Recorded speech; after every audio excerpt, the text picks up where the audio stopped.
Exam में हर साल यहीं से क्वेश्चन पूछे जाते हैं। तो आज मैं इकोनॉमी का आपको 7 ऐसे टॉपिक बताऊंगा जहां से हर साल एग्जाम में क्वेश्चन पूछे जाते हैं, अच्छे खासे लेवल क्वेश्चन आते हैं।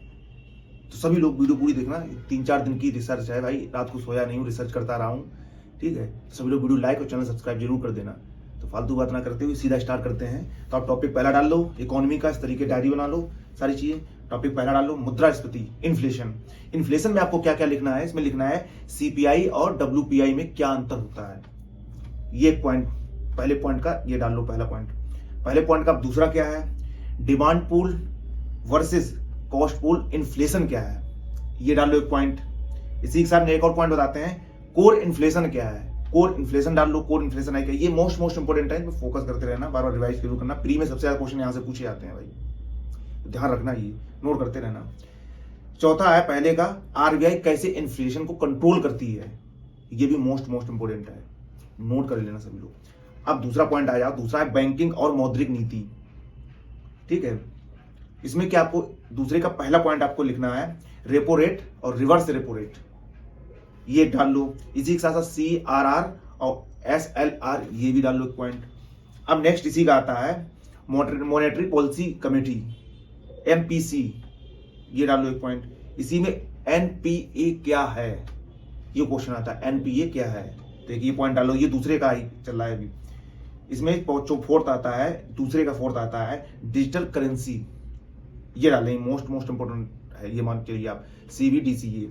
यहाँ से कॉन्सेप्ट अगर समझ गए तो सारी चीजें ऑटोमेटिक सवाल क्लियर होते चले जाते हैं। अब तीसरा है बजट और आर्थिक सर्वेक्षण से रिलेटेड। इसमें पहला पॉइंट डाल लो फिजिकल डेफिसिट, राजकोषीय घाटा, ये एक पॉइंट डाल लो। इसी में डाल लो कैपिटल वर्सेस रेवेन्यू एक्सपेंडिचर, यानी जो खर्चे होते हैं, वो डाल लो एक पॉइंट। इसी का तीसरा है सरकारी योजनाएं, थर्ड पॉइंट है सरकारी योजनाएं, ये पढ़ लेना। फोर्थ है सब्सिडी, जो सब्सिडी होती हैं ये सब्सिडी पढ़ लेना, यहाँ से क्वेश्चन आती है। मान लो करंट, इसे आप लोग एक पढ़ना बैठ के तो करंट के साथ जोड़ के ही पढ़ना, करंट बेस्ड क्वेश्चन सबसे ज्यादा आते हैं यहाँ से, ये मान लीजिए आप सारे पॉइंट टू पॉइंट में बता दे यार। फोर्थ पॉइंट डाल दो GDP और राष्ट्रीय आय, ये फोर्थ पॉइंट है। फोर्थ पॉइंट में कौन कौन पॉइंट डालने हैं, इसमें GDP है, GNP है, NNP है। नेक्स्ट इसमें रियल वर्सेस नॉमिनल GDP है, एक ये पॉइंट डाल देना। इसी में GDP निकालने का एक तरीका जो होता है उसे पढ़ लेना अच्छे से।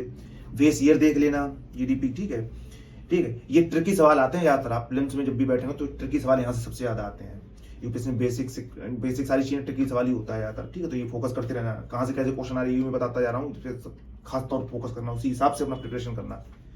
पांचवा बाह्य क्षेत्रीय, यानी इंटरनल सेक्टर, जो इंटरनल सेक्टर होता है उसके बारे में पूछा गया है, बाह्य क्षेत्र।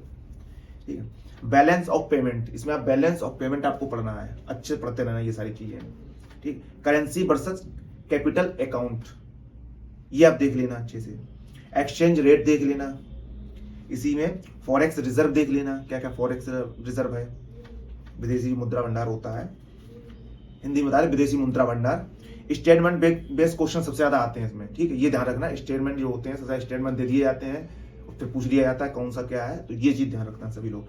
7 पॉइंट है टोटल। छठा है कर व्यवस्था, इसमें आता है direct tax versus indirect tax, प्रत्यक्ष कर अप्रत्यक्ष कर, दोनों पूछे जाते हैं, पढ़ लेना अच्छे, मोस्ट इंपोर्टेंट है। GST कैसे काम करता है इसके बारे में आप पढ़ लेना। GST किस देश में सबसे पहले लागू हुई थी, क्या क्या कब बनी थी, GST कैसे काम करती है, सारी चीजें पढ़ लेना चाहिए। आज क्वेश्चन बनेगा, हर साल बनता है क्वेश्चन, ठीक है। और इसी में देख लो 6 का ही थर्ड देख लो, progressive versus regressive tax, progressive versus regressive जो टैक्स होता है उसके बारे में क्वेश्चन पूछे जाते हैं। अब आप आ जाओ 7वां पॉइंट जो कि लास्ट है, कृषि अर्थव्यवस्था, ये याद करना, ये अच्छे से पढ़ लेना, यहाँ से हर साल 2 से 3 क्वेश्चन फंसते हैं, हर साल याद रखना। MSP पढ़ लेना, इसमें फूड सब्सिडी पढ़ लेना, दूसरा PDS पढ़ लेना, क्रॉप इंश्योरेंस इसमें अच्छे से देख लेना, जो क्रॉप इंश्योरेंस था उसे देख लेना। ये एग्रीकल्चर में को आप एक तरह मेरा ये कहना है, इग्नोर बिल्कुल मत करना भाई, यहाँ से 3 से 4 क्वेश्चन अच्छे खासे पढ़े, हर साल क्वेश्चन आते हैं एग्रीकल्चर से, ठीक है। तो भाई मेरा कहना, इकोनॉमी है रटने का खेल नहीं, इकोनॉमी जितना आप समझोगे उतना ही आपकी इकोनॉमी अच्छी होती चली जाएगी। 10 साल कम से कम पीछे PYQ देख लो, रणनीति मैंने बनाई ली, 10 साल के पीछे PYQ निकालो, उन्हें देखो कैसे क्वेश्चन हर साल आए, उसी हिसाब से अपनी प्रिपरेशन करो, प्लस सिलेबस साथ में रखो, प्लस PYQ, 8 दोनों साथ में रख के ही करो, ऑटोमेटिक आपकी चीजें क्लियर होती चलिए। तो भाई आज के लिए इतना ही रखते हैं। पीछे पॉलिटी, हिस्ट्री, ज्योग्राफी की मैंने वीडियो अपलोड कर दी, एनवायरमेंट की भी डाल दी है, तो वो सारी वीडियो पीछे आके जरूर देख लेना। तो भाई आज के लिए इतना ही, वीडियो लाइक, चैनल सब्सक्राइब जरूर कर देना।